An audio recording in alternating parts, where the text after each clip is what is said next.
Students, next in the future tense, third one is future perfect tense. In the previous class, we discussed simple future tense and future continuous tense. Keywords, structures, some examples. Now, in the class, we discussed third future tense, future perfect tense. What is the definition of future perfect tense? A sentence is said to be in future perfect tense if the sentence of the verb action which gives complete actions at a certain time in the future. That means భవిష్యత్తులో ఒక సమయంలో ఒక పని జరిగి ఉంటుంది. రేపు ఈ time వరకల్లా నేను వర్క్ చేస్తాను, ఈరోజు సాయంత్రం వరకల్లా నేను ఇది చదువుతాను, ఈరోజు ఈవినింగ్ వరకు నేను ఒక పని కంప్లీట్ చేస్తాను, రేపు ఈ టైం వరకు నేను ఇది నేర్చుకుంటాను అనేటువంటి విషయాలు ఏదైతే ఉంటాయో వాటన్నింటినీ తెలియజేయడానికి మనము future perfect tense. Future means భవిష్యత్తులో, పర్ఫెక్ట్ అంటే జరిగి ఉంటుంది. ఒక భవిష్యత్తులో ఒక సమయం వరకు ఒక పని అనేటువంటిది జరిగి ఉంటుంది. ఒక అంచనా వేసుకుని చెప్పేటువంటి విషయాలు ఏదైతే ఉంటాయో వాటన్నింటినీ మనము ఫ్యూచర్ పర్ఫెక్ట్ టెన్స్లో ఉపయోగిస్తూ చెప్పడం అనేటువంటిది జరుగుతుంది. So what is the structure of future perfect tense? Here subject plus shall article plus have plus be plus object. Already you are observed in the present perfect we have third form of the verb, the past perfect we have third form of the verb. Here we also used third form of the verb, that is future perfect tense. Future perfect tense లో మనము third form of the verb అనేటువంటిది ఉపయోగించాము. So కాబట్టి ఇక్కడ shall will plus have అంటే shall have will have అనేటువంటిది పోయి ఇక్కడ have is an helping verb. ఒక helping verb అనేది తీసుకొని ఇక్కడ యూజ్ చేయడం అనేటువంటిది జరుగుతుందండి.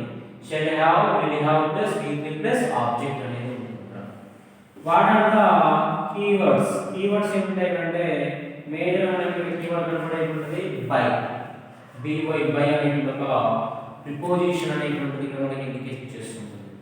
సో బైకి మనము ఫ్యూచర్ యాక్షన్స్ ఇండికేట్ చేసేటువంటిది యాడ్ చేస్తున్నామండి. By next week, by the end of December, by the end of 2020, by the end of 2021, by the end of this day, by the end of this week, by the end of this year, by the end of this time అనేటువంటి this day అనే విధంగా మనము తీసుకోవచ్చండి. So by అనేటువంటి దానికి మనము future యాక్షన్ని add చేస్తూ మనం చెప్పుకోవచ్చు అన్నమాట.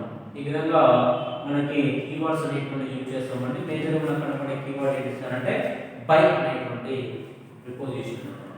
Here we observe some examples. By the end of April, I shall have completed my first year. By 2020, he will have written his second novel. By the end of April, it is totally keyword. And April ending April varkala నేను subject shell అనేది helping verb అంటే shell have అనేది completed అంటే BP అంటే I shall have completed my first year అనేది object అవుతుంది. అంటే వచ్చే ఏప్రిల్ చివరి నాటికి నేను ఫస్ట్ ఇయర్ అనేటువంటిది కంప్లీట్ చేస్తాను అని చెప్పాను.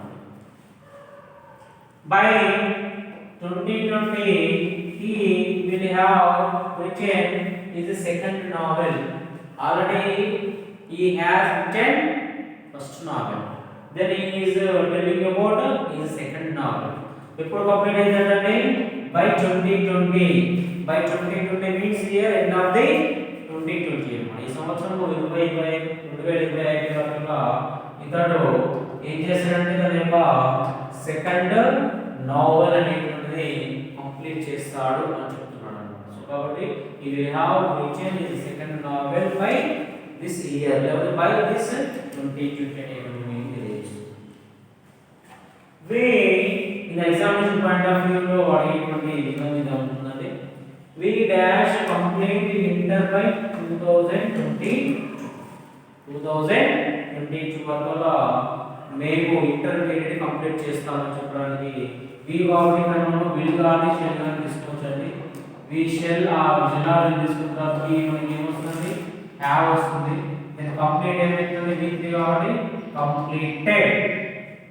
We will have completed inter by 2022. We will have completed inter by 2022. 2022 వరకు మేము ఇంటర్మీడియట్ ని కంప్లీట్ చేసి ఉంటామని చెప్పడం అన్నమాట. ఇప్పుడు ప్రస్తుతం 2 ఇయర్స్ జరిగే విషయాన్ని ఇప్పుడే భవిష్యత్తులో ఈ సమయం వరకు మేము ఇది కంప్లీట్ చేసి ఉంటామని చెప్తాం. దే అనే subject they dash write an exam by 4 pm. 4 pm means this education project lo morning session undukondi, afternoon evening session lo undu. 4 pm means evening session lo undu. War day ane subject andi ikkada write anedi first గా ఉంటుంది work ఇచ్చిండు. an exam అనేది object అవుతుంది. by 4 pm అనేది ఇక్కడ keyword indication చెప్తున్నాడు అనుకోండి, అది ఫ్యూచర్ లో వెళ్ళిపోతుంది అన్నమాట. సో కాబట్టి they shall have, they shall have write ఏమవుతుందండి, written. they shall have written an exam by 4 pm. pm means post meridian, am means anti meridian and post meridian అనే విషయం ఉంటుంది. ఫుల్ ఫామ్ వచ్చేసి ఇప్పుడు మార్నింగ్ టైంలో exam రాస్తున్నాడు అనుకోండి, మామూలుగా 1 o'clock ఎగ్జామ్ స్టార్ట్ అయింది అనుకోండి, ఆఫ్టర్ 4 o'clock వరకు ఎగ్జామ్ అనేది కంప్లీట్ చేస్తానని విషయం చెప్పడానికి అన్నమాట. సో కాబట్టి they shall have written an exam by 4 pm. 4 గంటల వరకు నేను ఎగ్జామ్ అనేది ముగిస్తాను అని తెలియజేస్తుంది. Next example is Ramesh work ఇక్కడ వచ్చేసి డూ ఇచ్చాడు. His work by next Sunday, his work by next Sunday. Ramesh అనేది ఇక్కడ సబ్జెక్ట్ అండి. రమేష్ తర్వాత మనకి షెల్ గాని విల్ గాని తీసుకోవాలి, తర్వాతకి హ్యావ్ యాడ్ చేయాలి, తర్వాతకి థర్డ్ ఫామ్ వచ్చేసి డు డిడ్ డన్ అండి. ఇక్కడ మనకి థర్డ్ ఫామ్ వచ్చేసి డన్ వస్తుంది. Ramesh shall have done his work by next Sunday. His work అనేది ఆబ్జెక్ట్, బై నెక్స్ట్ సండే అనేది మొత్తము కీవర్డ్ అవుతుంది. Ramesh shall have done his work by next Sunday. Next Sunday వచ్చే వరకల్లా రమేష్ తన పనిని ముగిస్తాడు అని చెప్పేటువంటి next one he dash play cricket by 12 pm. ఈ అనేటువంటి సబ్జెక్ట్ అండి. మనము షెల్ తీసుకోవచ్చు, తర్వాత ఒక హ్యావ్ అనే ఎంపింగ్ వర్డ్ వస్తుంది. ప్లే అనేది ఏమవుతుందంటే what are the verb forms of play, play, played, played, playing. It is a regular verb because does not change the verb form from verb to another verb. That's why it is a regular verb. He should have played. He should have played cricket. Cricket అనేది ఇక్కడ object వస్తుంది. by 12 pm అనేటువంటిది keyword అవుతుంది. అంటే 12 గంటల వరకు మేము cricket ఆట ఆడడం అనేటువంటిది ముగిసిపోతుంది, అయిపోతుంది, ఆడతాం అనేటువంటి ఇండికేషన్ చేసేటువంటిది అన్నమాట. సో కాబట్టి he shall have played cricket by 12 pm అనేటువంటి మీనింగ్ ఇండికేషన్ చేస్తుందండి. ఈ విధంగా మనము ఫ్యూచర్ పర్ఫెక్ట్ టెన్స్ అనేటువంటిది ఉపయోగిస్తూ ఉంటాం అన్నమాట. సో ఇక్కడ భవిష్యత్తులో ఒక సమయంలో ఒక పని చేసి ఉంటాను అని తెలియజేయడానికి మనము ఫ్యూచర్ పర్ఫెక్ట్ టెన్స్ యూజ్ చేస్తామండి. స్ట్రక్చర్ వచ్చేసి ఇలా ఉంటుంది, కీవర్డ్స్ ఏమేమి ఉంటాయి, ఎగ్జాంపుల్స్ అనేది ఇక్కడ ఉందన్నమాట.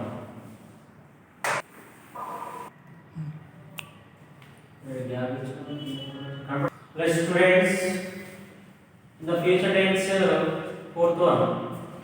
The future tense fourth one is future perfect continuous tense. Actually, nowadays we don't use future perfect continuous tense. It is not used nowadays. అంటే ప్రస్తుత రోజులలో ఫ్యూచర్ పర్ఫెక్ట్ కంటిన్యూస్ టెన్స్ అనేటువంటిది ఎక్కువగా ఉపయోగించబడడం లేదండి, వాడకంలో లేదు. సో ఎగ్జామినేషన్ పాయింట్ ఆఫ్ వ్యూలో మనకు అడగడానికి అవకాశం ఎక్కువగా లేదండి.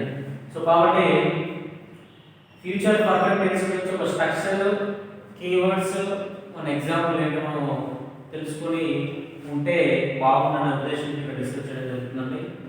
Future perfect continuous tense means భవిష్యత్తులో ఒక సమయంలో ఒక పని ప్రారంభించబడి అది కొంత జరిగి దానికి సంబంధించిన పని కొంత జరుగుతూ ఉంటుంది అని చెప్పడానికి మనము ఫ్యూచర్ పర్ఫెక్ట్ కంటిన్యూస్ టెన్స్ అనేది ఉపయోగిస్తుంటామండి. పర్ఫెక్ట్ కంటిన్యూస్ టెన్స్ లో మనకి present is very important. Present perfect continuous is very important. So what is the structure of future perfect continuous tense? That is subject plus shall are plus have plus been plus before plus object. Subject plus shall are plus have plus been plus before plus object అనేటువంటిది future perfect continuous tense. Future perfect కాబట్టి మనకి shall have will have వస్తుంది, continuation కాబట్టి been add చేస్తాము. Already మనకి continuous and perfect continuous లో మనకి fourth form of the verb అనేది యూజ్ చేసుకుంటాం అన్నమాట. సో కాబట్టి ఇక్కడ subject plus shall or will plus have plus be plus before plus object. This is the structure of future perfect continuous tense. So shall have been, will have been అనేటువంటి మనము ఇక్కడ answers గా consider చేయడం అనేది జరుగుతుందండి. So what are the keywords here? when or for అనేటువంటి keywords అనేది ఉపయోగిస్తుంటాం అన్నమాట. when and for are the keywords of future perfect continuous tense. Let's take one example by using the future perfect continuous tense. When he retires, he will have been working in Hyderabad for 15 years. When he retires, he will have been working in Hyderabad for 15 years అన్నమాట. Retire కావడానికంటే ముందుగానే అతను హైదరాబాద్ లో 17 సంవత్సరాలు work చేస్తూ ఉండేను అనేటువంటి meaning indication చేసేటువంటి అన్నమాట. సబ్జెక్ట్ ఇక్కడ హీ వస్తుంది, వి హావ్ బీన్ అనే హెల్పింగ్ వర్బ్ వస్తుందండి. వర్కింగ్ అనేది ఫోర్త్ ఫార్మ్ వస్తుంది. ఇన్ హైదరాబాద్ అనేటువంటి ఆబ్జెక్ట్ మెన్షన్ చేయొచ్చు. వెన్ అనేటువంటి మనము కీవర్డ్ గా తీసుకునే అవకాశం ఉంటుంది అన్నమాట. సో ఈ విధంగా మనము ఫ్యూచర్ పర్ఫెక్ట్ టెన్స్ అనేది ఉపయోగించుకోవచ్చు అండి. If you remember only the structure and keywords of future perfect tense. So this is the total information about tenses అండి. This is the total information about tenses. Total గా మనకి ఇక్కడ ఉన్నటువంటి 12 tenses అన్నమాట. Total గా present tense, past tense, future tense లో ఉండేటువంటి simple future, future continuous, future perfect and future perfect continuous అనేటువంటి విధంగా మనకి main 3 tenses, each tense has 4 forms. ఈ విధంగా మనకి 12 టెన్సెస్ సంబంధించిన ఇన్ఫర్మేషన్ గురించి డిస్కస్ చేసామండి. So further classes we discuss some other examples. Now ఇక్కడ ఒక ఎగ్జామినేషన్ పాయింట్ ఆఫ్ వ్యూలో ఒక ఎక్సర్సైజ్ ఇక్కడ చేయడం అనేది చూద్దామండి. ఏ విధంగా మనకి ఎగ్జామినేషన్ పాయింట్ ఆఫ్ వ్యూ అడుగుతాడు, ఏ విధంగా మనం ఆన్సర్ చేయాలనే విషయం గురించి తెలుసుకుందామంటే ఎక్సర్సైజ్ ఆఫ్ టెన్సెస్ అండి. ఇక్కడ టోటల్ టెన్సెస్ గురించి అన్నమాట. Total exercises of tenses. So ఈ విధంగా మనకి 1 to 6 అన్నమాట. ఇక్కడ మనకి వచ్చేసి ఏంటంటే 4 మార్క్స్ ఉంటుంది టాపిక్ అనేది. It is a broad topic but we have 4 marks. Each one 1 mark. There are 2 choices, 2 bits choices అన్నమాట. 1 2 3 4 5 6 బిట్స్ ఇస్తాడండి. In that you will write the answers 4. You have 2 choice. ఇక్కడ మనకి 4 అటెంప్ట్ చేసి 4 marks వస్తాయండి. Extra మనకి 2 choice ఇవ్వడం అనేటువంటిది జరుగుతుంది. కాకపోతే మనం చాయిస్ ఎక్కువ గెయిన్ చేసుకోకుండా 6 అటెంప్ట్ చేయాలి. ఇక్కడ మనం చాయిస్ అడ్వాంటేజెస్ గా తీసుకోకూడదు. తీసుకుంటే మనమే ఒకవేళ మనం రైట్ అంటే కూడా సమ్ టైమ్స్ రాంగ్ అయ్యే అవకాశం ఎక్కువగా ఉంటుంది. సో కాబట్టి ఎంత రైట్ అయినప్పటికీ 4 ఆన్సర్స్ అయినప్పటికీ కూడా you have to attempt all these. otherwise you don't get the full marks. So ఇక్కడ మనకి ఇచ్చాడు చూద్దాం ఒకసారి. The moon dash appear at night. The moon dash appear at night. Here ఇచ్చినప్పుడు is there any keyword? There is no keyword given the sentence. ఇక్కడ మనకి ఎలాంటి keyword అనేటువంటిది లేదు. ఇక్కడ ఎలాంటి మనకి కీవర్డ్ లేదు. కాకపోతే మూన్ మనకి ఎప్పుడు కూడా నైట్ కనపడుతుంది. మూన్ ఎప్పుడు కూడా మనకి నైట్ కనిపించడం అనేది జరుగుతుంది. That is the universal truth. ఎప్పుడు కూడా మనకి నైట్ కనిపిస్తూ ఉంటుంది. ఇలాంటి మార్పు లేదు కాబట్టి యూనివర్సల్ ట్రూత్ అంటాము. యూనివర్సల్ ట్రూత్స్ అనేటువంటి మనం ఎక్కడ కూడా వస్తాం, మనం ఏ టెక్స్ట్ చెప్తామండి. Universal truths we write in simple present tense. Simple present tense లో ఉపయోగిస్తుంటాం మనం. ఇక్కడ ఇచ్చినటువంటి వర్బ్ ఏంటండి, appear. First form of the verb ఇచ్చారు. The moon, it is a name. Moon అనేటువంటిది ఏంటిది, నేమ్. నేమ్స్ అయితే మనము వర్బ్ కి ఏం చేయాలండి, ఇక్కడ సింపుల్ ప్రెజెంట్ టెన్స్ అనగా మీకు ఏమంటే ఆ రూల్ గుర్తు రావాలి. If the subject having third person singular, we should add SRES to the verb.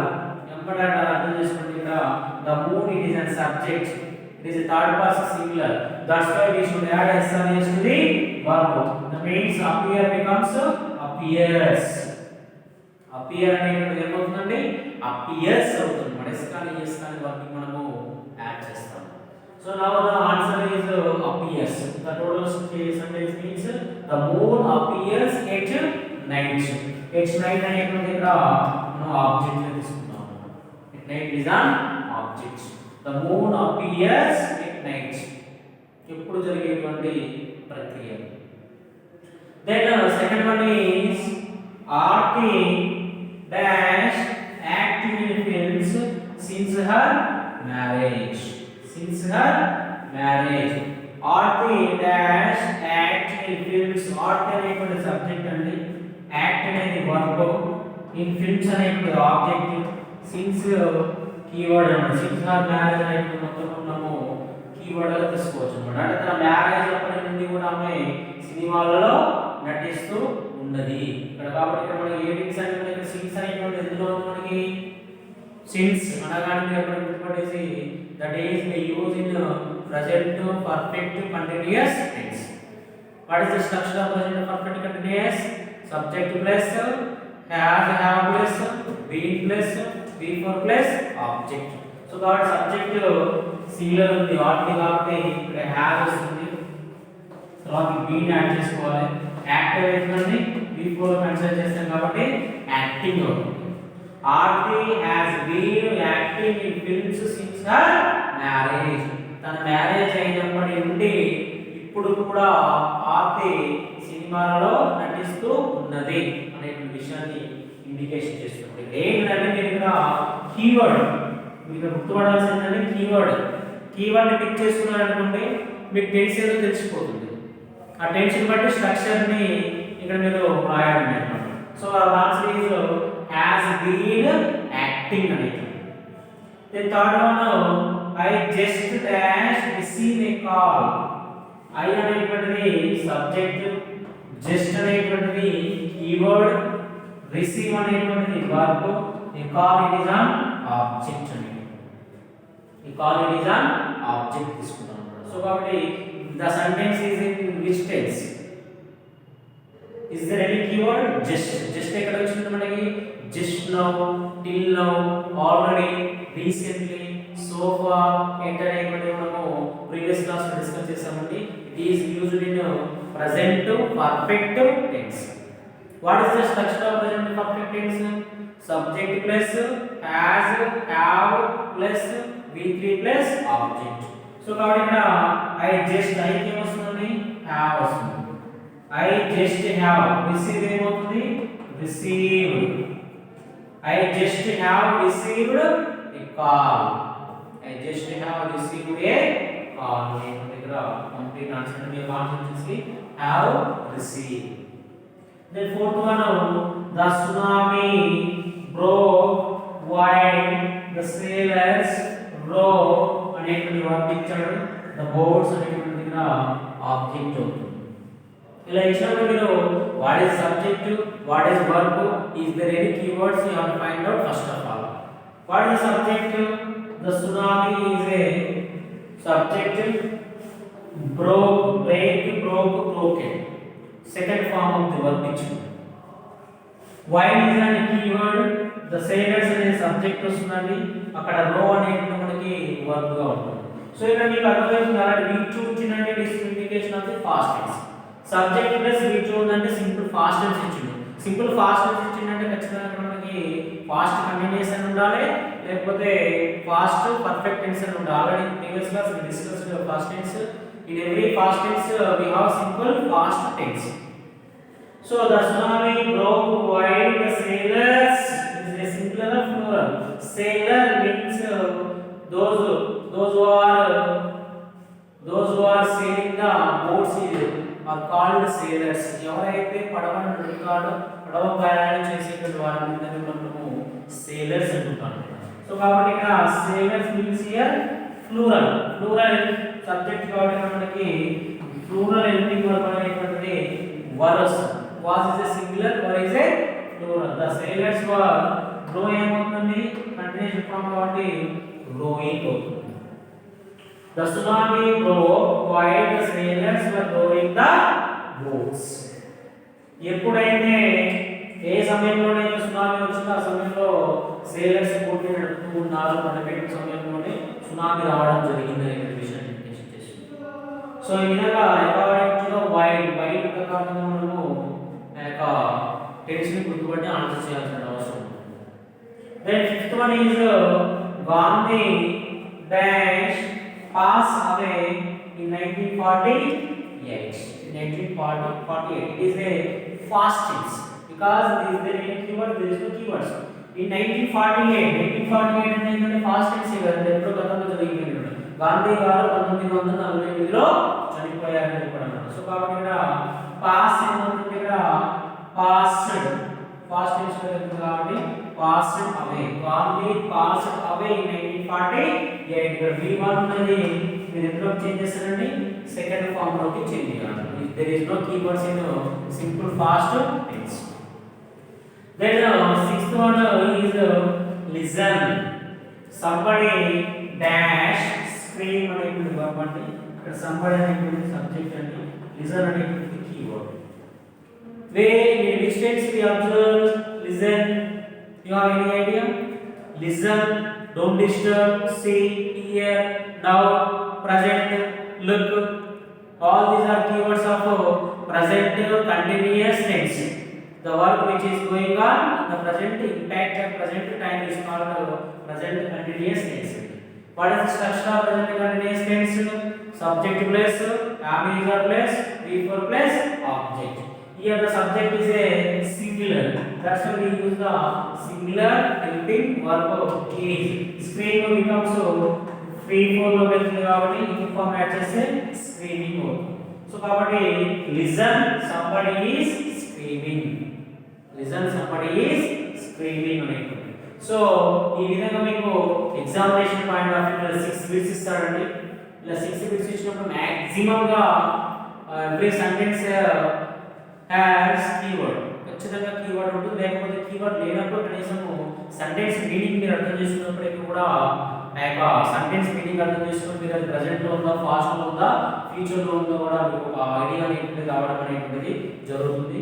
Keywords ఇస్తేనేమో ఈజీగా కీవర్డ్స్ ప్రకారంగా మీరు టెన్స్ ఫైండ్ అవుట్ చేసుకొని ఆ విధంగా స్ట్రక్చర్ లోకి మీరు కన్వర్ట్ చేసేస్తే you will get easily 4 marks in tense. Tense ఈ విధంగా మార్క్స్ అనేటువంటి స్కోర్ చేయాల్సిన అవసరం ఉంటుందండి. Further class we will discuss other examples. Thank you students.